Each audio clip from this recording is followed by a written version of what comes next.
Bonjour à tous. Aujourd'hui, nous allons voir la possibilité d'installer une Debian sur ces anciens NAS monodisques Buffalo. Alors, moi, mon modèle, c'était un LS XHL, mais ça doit être possible aussi apparemment sur les LS XHL, enfin tous les Link stations il y a une dizaine d'années à peu près, qui ont à peu près cette figure-là, d'après cette photo, quoi. Et d'après ce que j'ai compris, il est possible aussi d'utiliser cette méthode pour installer sur ce genre de NAS qui était en RAID. Donc voilà. Donc pour ça, on va utiliser ces disques-là étaient fournis avec des disques durs à l'intérieur. Mais bon, celui qui était fourni là, bon, il est parti en sucette. Donc on va utiliser un autre disque maintenant que j'avais en pièce détachée. Ici donc on part sur un Samsung en 400 Go, 7200 tours. Après peu importe le disque pourvu qu'il soit en 3 pouces et demi parce que le boîtier était donc prévu pour du 3 pouces et demi. A priori n'importe quel disque de ce format là SATA est possible à utiliser. Donc alors petite information, il va y avoir quand même deux trois changements après l'installation de Linux dessus. Déjà, il faut savoir qu'il n'y aura plus l'interface de configuration qui était fournie d'origine. Autre petite modif, l'interrupteur qui était situé à l'arrière n'a plus le même comportement aujourd'hui. Et également le ventilateur souffle maintenant complètement à fond, alors qu'avant il était géré en fonction de la température. Ces trois choses-là ne fonctionnent plus pareil aujourd'hui, mais est-ce que c'est gênant ou pas? À vous d'essayer puis de voir si ça vous intéresse. Donc, comment c'est possible de le faire? Alors, ce qu'on va faire là, c'est que on va formater ce disque. Alors, il faut que là-dessus, sur ce disque-là, vous n'ayez plus de données sensibles que vous souhaitez garder, puisque ce disque dur-là va être intégralement formaté. Donc, ce qu'on va faire, on va déjà utiliser un petit PDF qui m'a été utile pour faire cette vidéo. Adresse qui sera mise en description, qui est ici. Et donc on va surtout s'intéresser pour cette partie-là de créer les partitions. Et après copier deux ou trois fichiers qui vont bien dans le disque dur. Et après on bootera directement sur le NAS. Puisque c'est via le NAS qu'on fera l'installation à la fin. Enfin à la fin, on fera l'installation de Linux sur ce NAS directement. Alors, donc je disais, donc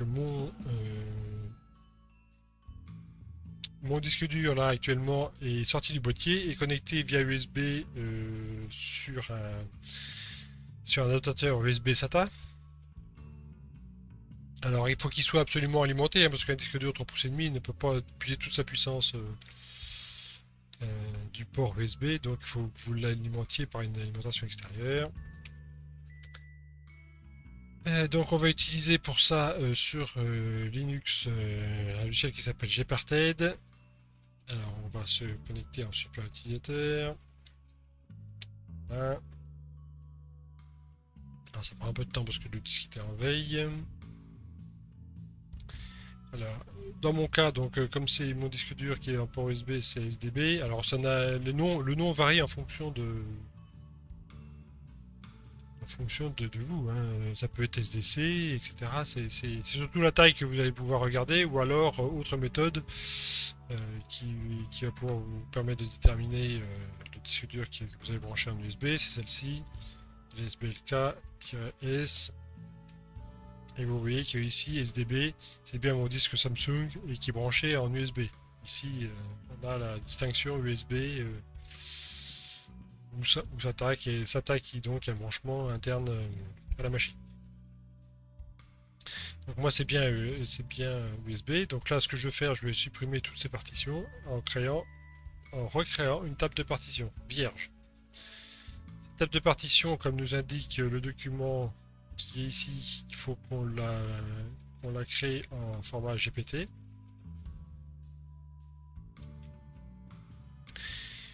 Donc on va faire ça, on va choisir ici GPT,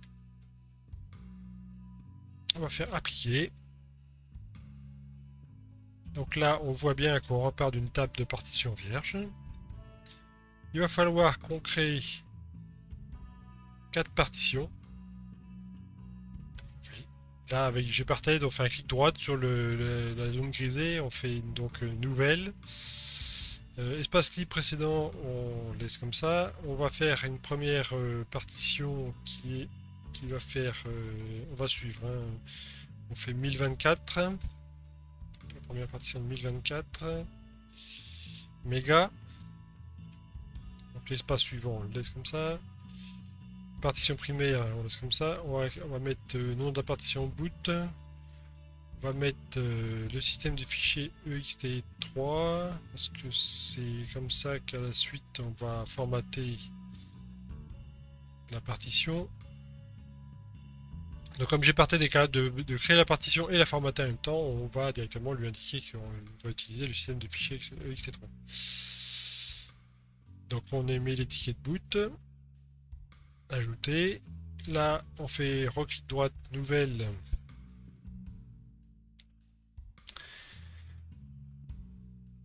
On va écarter un peu ça. Voilà. On va faire donc une partition de qui correspond à 6144 mégas. Voilà. Partition première toujours. Nom de la partition, on nous dit que ça s'appelle route. ext4 route. Ajouter. Une partition swap. Nouvelle, comme d'habitude. Partition swap qui devra faire. On va mettre. Alors, comme il y a à peu près 256 mégas, on va mettre 512.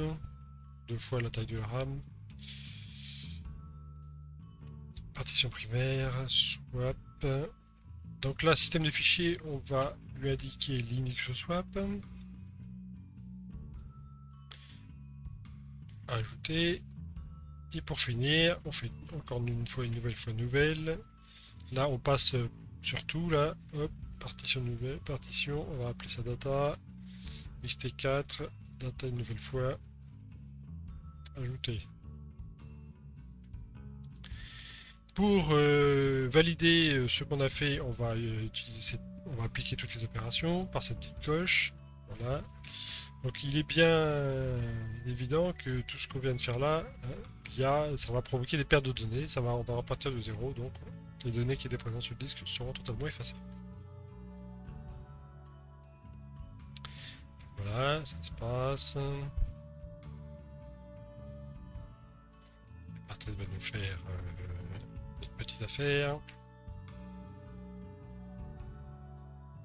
Donc une fois ça fini de formater, ce qu'on va faire, c'est qu'il va falloir qu'on aille chercher sur le dépôt Debian,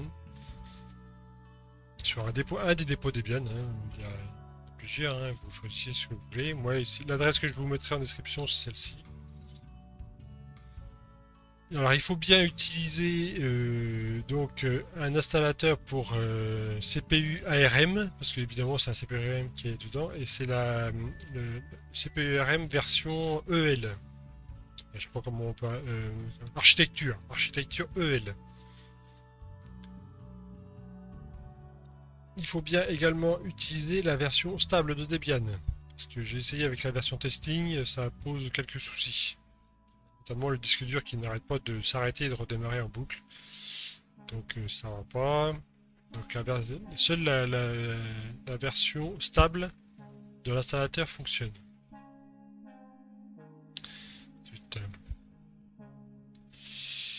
Donc voilà, current, image. Alors la version de ce CPU c'est un Marvell Kirkwood. On va aller dans le dossier Network Console, Buffalo. Et donc LSXHL, qui est pour moi le modèle de mon disque dur. Mais a priori, ça doit être la même chose pour les CHL. Donc là, ce qu'on va faire, on va donc récupérer ces 3 fichiers qui sont là. Donc on les télécharge. Alors là, c'est pas comme ça. On fait enregistrer la libre enregistrer la cible du lien sous. Donc config Debian, enregistrer. Là, enregistrer la cible du lien sous initRD Buffalo, enregistrer. Et là, enregistrer la cible du lien sous 8 images Buffalo, enregistré. Donc, est-ce qu'on a fini ici avec Gparted? C'est très bien, c'est terminé. On ferme. Là, donc là, les partitions sont vraiment bien créées sur le disque. Alors, si vous voulez vous assurer, vous faites un fdisk L. Ah oui. Sudo.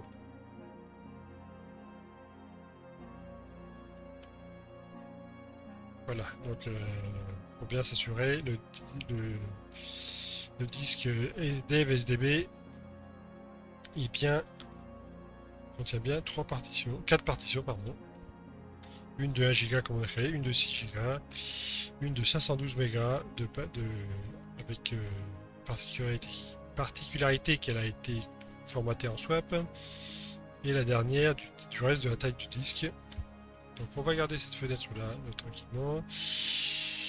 On va s'assurer que tout a été téléchargé. Donc c'est bon, tout a été téléchargé. Donc maintenant ce qu'on va faire, c'est qu'on va faire plus que de monter une des partitions. Donc cette partition en l'occurrence c'est celle-ci. On va la monter sur le système pour que on puisse copier ces 3 fichiers dedans. C'est des téléchargements. Donc on va monter. Donc on va faire ce qu'on appelle monter une partition.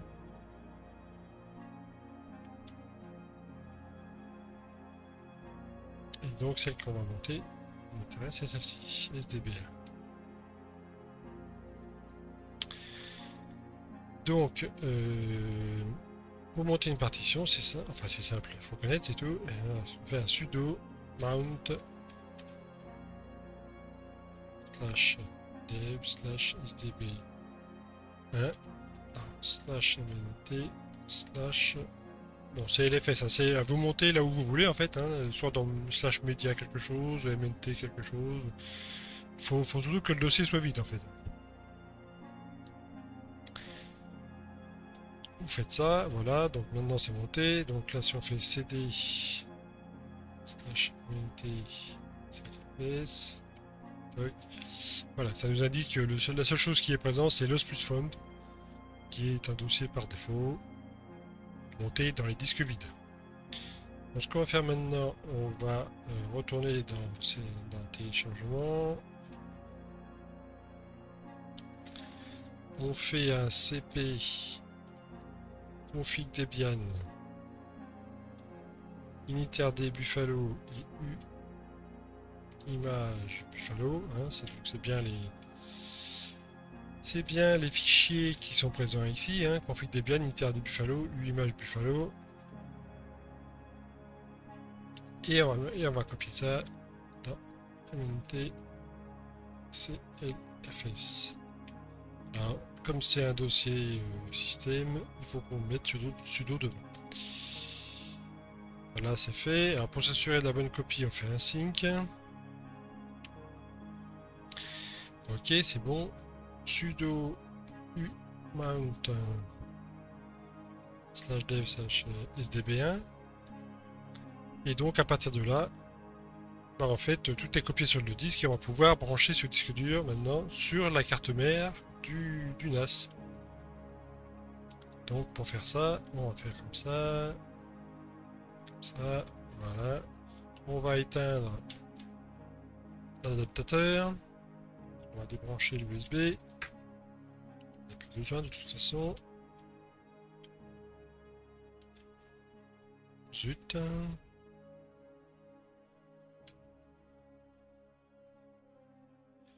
J'ai appuyé sur le bouton par erreur. Là. On a fini avec ça.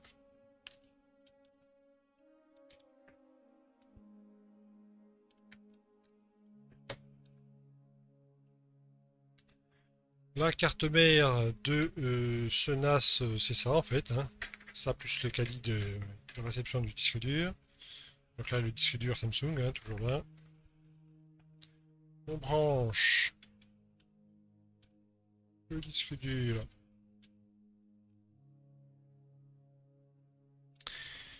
dans le caddie sur la carte mère. On va refixer le disque dur.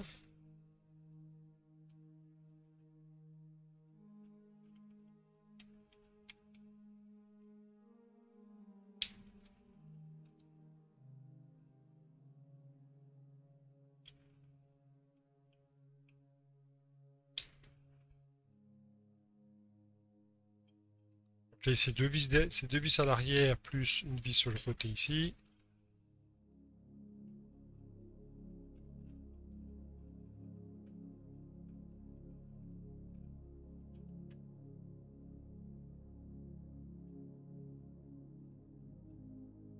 Voilà. On va brancher le disque dur électriquement. Et on va également brancher un câble réseau parce que toute l'installation maintenant va se passer par le réseau.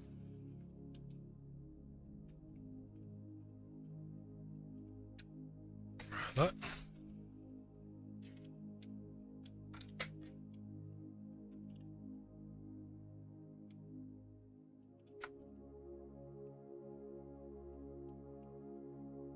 Et voilà. Donc vous voyez ici que la LED simplement d'alimentation est bien allumée. On va donc maintenant procéder au démarrage du NAS en montant l'interrupteur. Donc là vous voyez que la LED, bon, vous voyez pas très bien que ça clignote, mais ça clignote quand même. Plus l'interface réseau, c'est allumé également.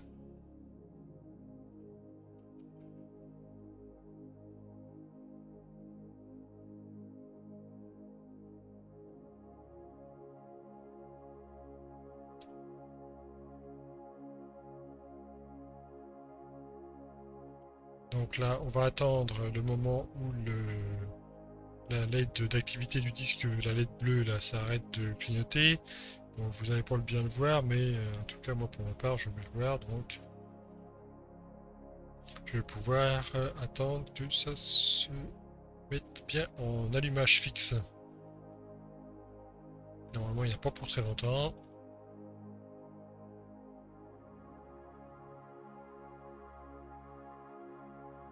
Manifestement, ça plus que ça. Hop. Ce que je vais faire, je vais reposer. Alors, surtout qu'un disque dur qui est en fonctionnement, hein, vous le manipulez extrêmement prudemment parce que c'est d'une fragilité juste incroyable. Donc voilà. Le NAS il a été redémarré, donc maintenant pour le trouver sur le réseau, il va falloir qu'on connaisse son adresse IP. Donc alors il y a plusieurs méthodes, mais moi je vais utiliser la méthode du routeur. Donc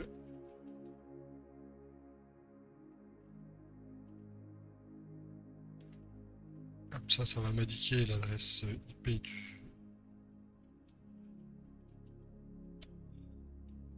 NAS et sur l'adresse IP sur laquelle on va se connecter.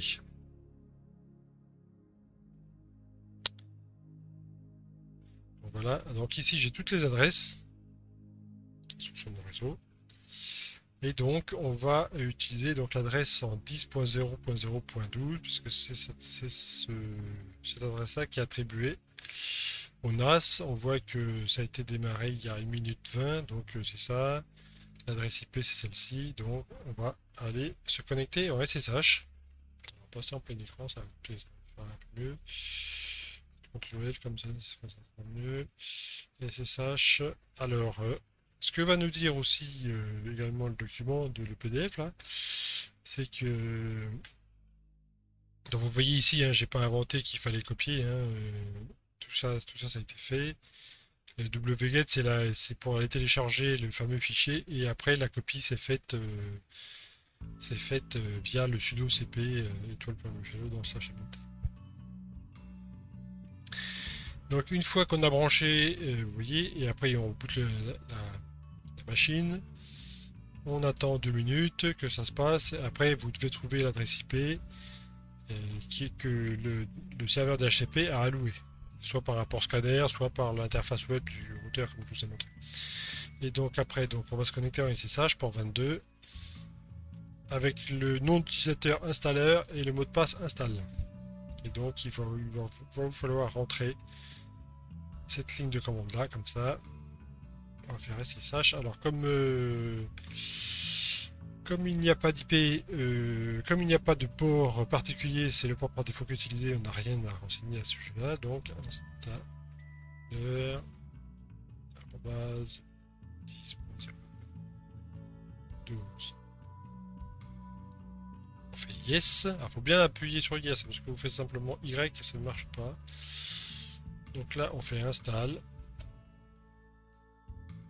Et voilà, nous voilà arrivés sur l'interface de l'installateur Debian. Donc ici, vous avez plusieurs possibilités, soit démarrer un shell, soit un expert mode, soit un installeur normal. Alors vous voyez ici, pour vous déplacer, c'est les tabulations. Les espaces, c'est pour sélectionner, et entrer, c'est pour activer le bouton. Donc moi, ce que je vais faire, je vais directement faire entrer avec Start Installer. Alors après, il vous suffit simplement de renseigner. C'est comme un installateur Debian classique, on va dire, quand c'est en mode CLI comme ça. Et vous avez juste à choisir après les différentes options qui vous sont proposées. Donc ici, on va choisir France, puisqu'on est en France. Moi, je vais choisir ftp-fr debian.org. Ça fonctionne. On va dire qu'on a... Alors si vous avez un proxy, bah, vous mettez les informations dedans, sinon bah, comme moi, bah, vous n'avez pas de proxy, donc il faut continuer.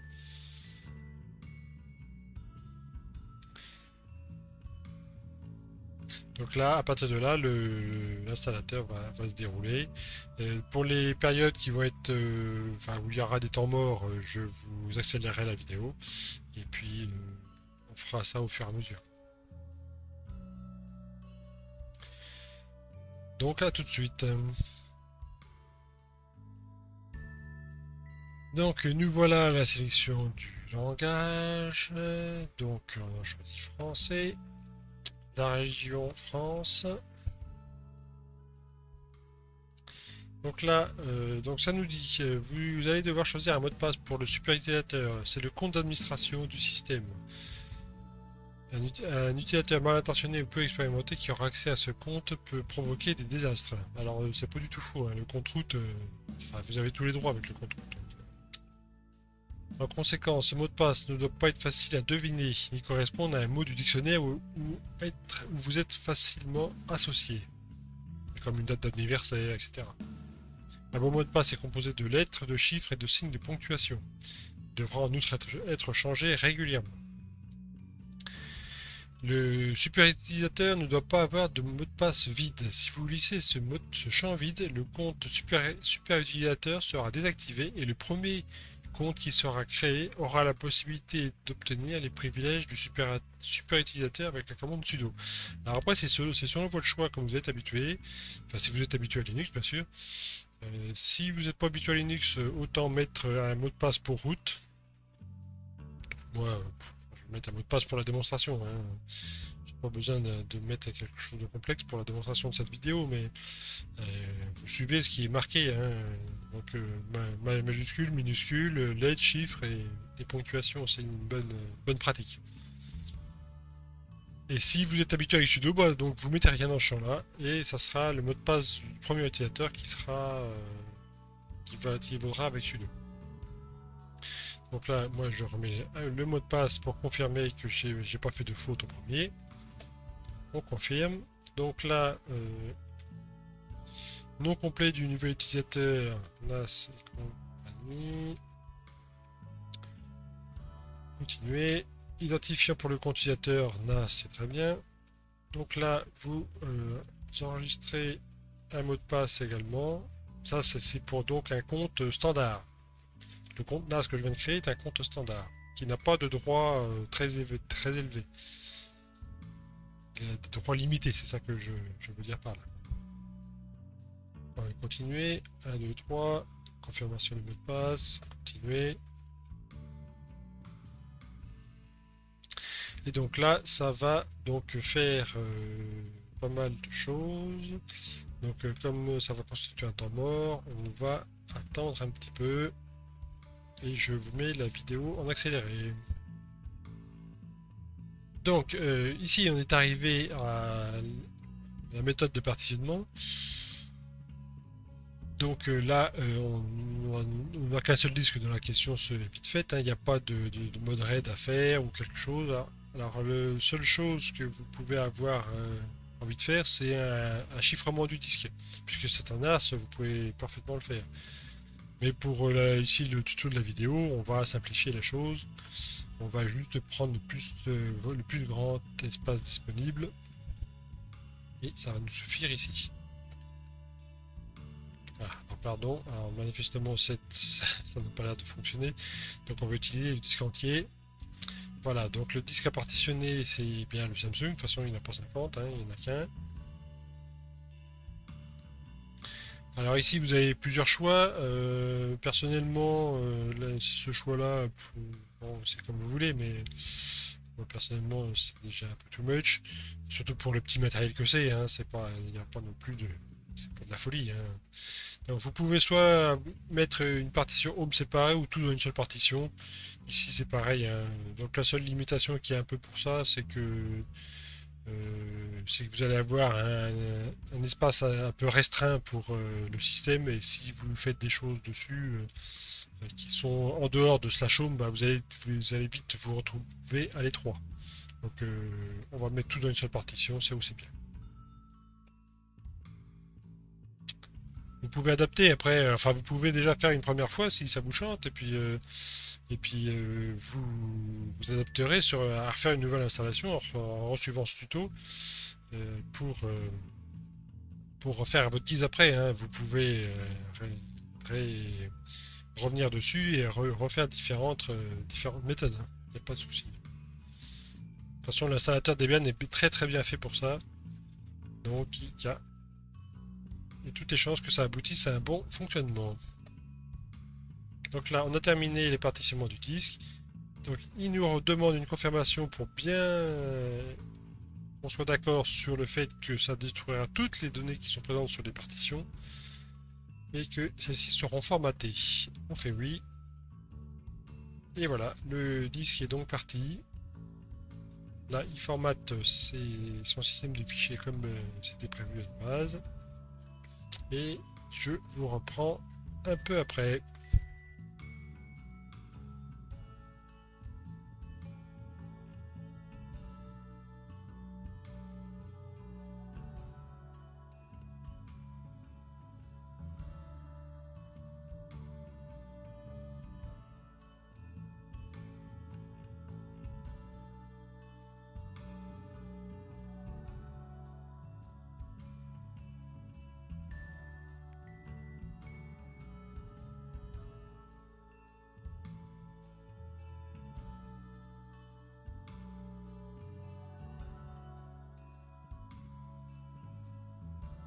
Donc nous voilà à une question qui s'applique juste pour l'étude des statistiques sur l'utilisation des paquets. En fait c'est la distribution Debian qui souhaite avoir des statistiques sur les paquets que vous utilisez le plus souvent. Et donc, si vous choisissez de participer, le script enverra automatiquement chaque semaine des statistiques aux responsables et donc qui seront consultés sur le site https://popcondebian.org. Donc, par défaut, c'est non. On ne souhaite pas participer à l'étude de statistiques et on va rester comme ça. À tout à l'heure.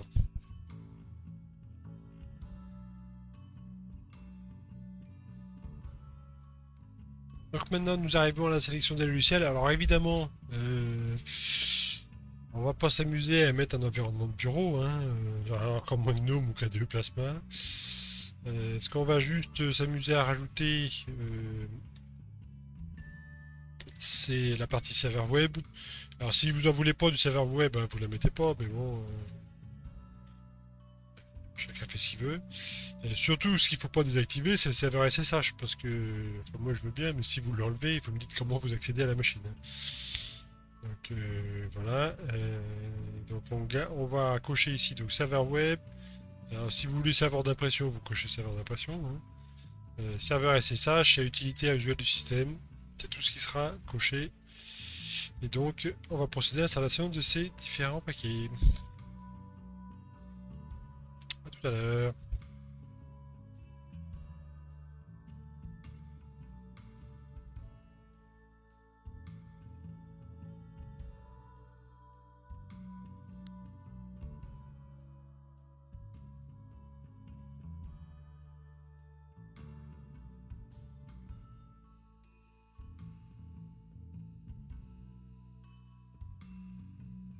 Donc voilà, nous voilà arrivés à la fin de l'installation. L'installation est terminée, ça a dû prendre, enfin, vous regarderez, hein, parce que pour moi ça a duré au moins largement plus d'une demi-heure, voire même pas loin de 40 minutes. Pour vous ça aura duré peut-être une minute et demie l'installation. J'aurais accéléré donc l'installation normalement par 32 fois. Ça c'est plus rapide. Donc là, ça nous dit que il faut vérifier que le support d'installation a été bien retiré pour que le nouveau système puisse démarrer. Bon, en fait, là, c'est un message générique, on va dire. Mais ici, on va pas le retirer parce que si on commence à retirer le disque dur de dedans, euh, on va pas aller loin. Mais c'est l'installateur qui a fait pour nous le remplacement des 3 fichiers qu'on a installés au départ par le système en lui-même. Donc maintenant, bah, on n'a plus qu'à faire continuer. Ça va faire 2-3 bricoles pour la fin de l'installation et ça va redémarrer le système. Vous voyez, ça nous a déconnecté tout seul. Nettoyer tout ça. Donc là, le NAS est en train de redémarrer. Et là, donc sur le système définitif. Donc, qu'est-ce qui se passe dans le WRTI? Si on actualise, est-ce que ça nous trouve la nouvelle interface réseau? Ou est-ce que c'est toujours la même? Donc voilà, on se retrouve avec une nouvelle entrée ici. Toujours identique en termes de MAC adresse, mais ça passe par l'IPv4 10.0.0.13. Donc maintenant, bah, on va se connecter à cette... Ah zut, je sais plus le curseur. C'est pas grave, on va fermer ça. On va mettre ça en route. On va se connecter avec avec l'utilisateur qu'on a créé dans l'installateur. Ensuite 10.0.0.13. On tape pièce. Alors à chaque fois, c'est la première fois que vous entrez une adresse IP dans SSH, il vous demande, vous pose cette question pour répondre à yes ou no. Et ça sera la seule fois. Après, si vous utilisez la même IP comme ça, bah, vous n'avez pas besoin de répondre yes à chaque coup. Vous avez juste besoin de renseigner le mot de passe. Donc là, moi, je mets le mot de passe que j'ai enregistré et nous voilà donc sur le NAS Debian.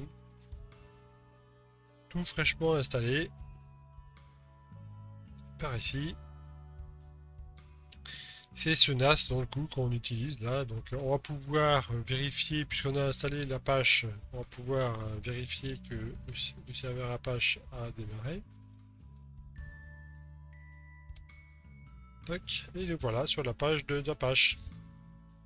Apache a bien démarré.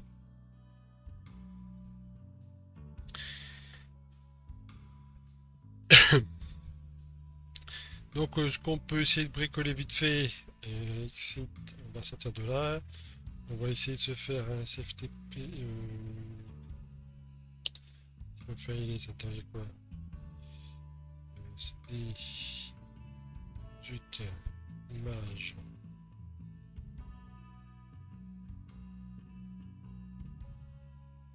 Je vais essayer de se mettre ça. Et donc SFTP NAS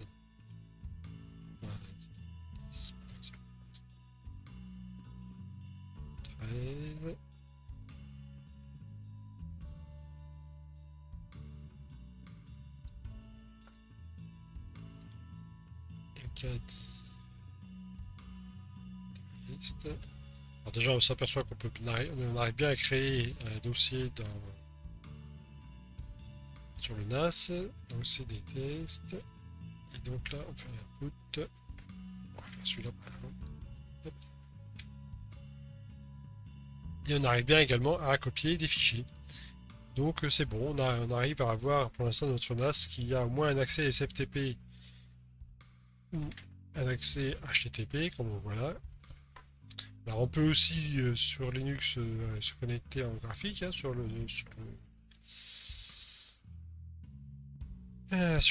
Donc on va faire parcourir le réseau. Fichier se connecter à un serveur 10. Alors ce qu'on va utiliser, on va utiliser évidemment serveur SSH 10.0.13.22 répertoire. C'est pas ce qui va bien. Voilà. Home, NAS, test, et on retrouve bien notre fichier qu'on vient de coller. Donc maintenant on a un partage qui se fait par SSH. Alors évidemment le partage en bas n'est pas encore actif. Hein. Et ça viendra dans une prochaine vidéo. Ce que je peux en dire pour l'instant au niveau des fonctionnalités du NAS, c'est que il y a trois changements, donc, comme je vous disais au début de vidéo, qui ont eu lieu. Donc là, en fait, si vous faites simplement un abaissement de l'interrupteur, en fait, il va rien se passer. Parce que cet interrupteur est devenu quasiment un interrupteur logique, si on veut par là, donc plus physique. Et donc, vous devez éteindre votre NAS par l'OS directement. Et en faisant un issue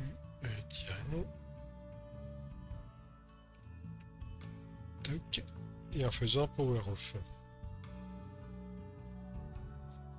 Et par contre, il faut bien avoir baissé l'interrupteur. Si vous baissez pas l'interrupteur, c'est plus un arrêt que vous faites, c'est un redémarrage. Donc là, en faisant power off, vous redémarrez le NAS. Ce que je voulais vous montrer aussi, c'est au niveau du ventilateur.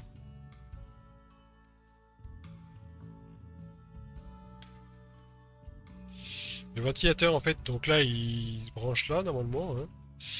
Mais je l'ai débranché juste pour l'occasion. Je vais vous le remettre.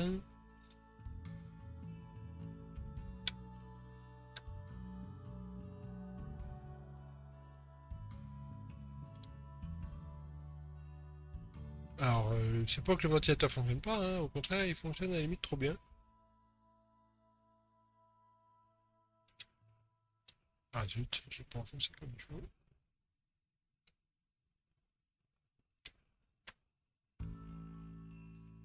En fait, le ventilateur va tourner comme s'il était... quand vous démarriez à l'époque le NAS, le ventilateur démarre pleine balle. Et bah là, en fait, il reste définitivement pleine balle, quoi. Je sais pas si ça s'entend au micro. Mais il va rester pleine balle. Alors, si vous mettez ça dans une pièce où il ne faut pas de bruit, dans le style d'une chambre, bon, ça va être compliqué. Si vous mettez ça dans une pièce, qu'il y ait du bruit ou pas, ça change rien, c'est pas dramatique. Mais a priori, laisser un disque dur tourner sans ventilation, sans aération, on va dire assistée, ça peut être compliqué pour lui, quoi. Là, vous voyez, là, on n'a pas spécialement fait grand-chose dans ces disques, et puis pourtant, le disque dur est pourtant bien chaud. Alors, si vous optez pour des disques style Green de chez Western Digital, c'est des disques qui chauffent vraiment pas beaucoup, ça. Donc, a priori, il n'y a pas trop de risque. Mais là, vous voyez, le Samsung à 7200 tours, bah, il est vraiment pas froid, quoi. Pourtant, il est bien en dehors du boîtier. Alors, vous imaginez ça, enfermé dans le boîtier en plastique, la ventilation se fait pas des masses. Bon, ça peut être un point préjudiciable pour vous, hein, sans doute. Mais c'est, j'ai pas trouvé la solution. Enfin, du moins, j'ai pas cherché pour être franc. Et donc, si quelqu'un d'entre vous a trouvé la méthode pour avoir une gestion du ventilo par rapport à, à la température du disque ou à la température de la carte mère, bah, c'est la bienvenue. Ainsi que pour la gestion de l'interrupteur, si vous retrouvez les fichiers de configuration qui permettent une gestion d'interrupteur pour éteindre le disque directement à la main, enfin bah, à la main via l'interrupteur, bah, ça serait bien la bienvenue. Ça permettrait d'avoir de nouveau un disque bah, quasiment fonctionnel 100%. Alors juste pour dire aussi, parce qu'il y a un lecteur, enfin il y a une prise USB qui est située ici, hein. Et donc bah, on va voir si ça fonctionne cette prise USB. Donc, prise USB branchée. Si on fait un LS, bah voilà. Donc ici on a le SDA et ici on a le SDB qui est la prise que je viens de brancher en 2 Go. Si je la relève, si je la retire, si je fais un SBLK, vous voyez bien qu'elle disparaît. Donc voilà, à propos de cette installation, je referai certainement une vidéo à propos enfin, à faire des tests de débit sur le NAS en fonction des protocoles utilisés. Ça pourrait, si ça vous intéresse, je peux le faire. Si ça vous intéresse pas, bah tant pis. Et donc voilà, je vous dis à une prochaine. Merci.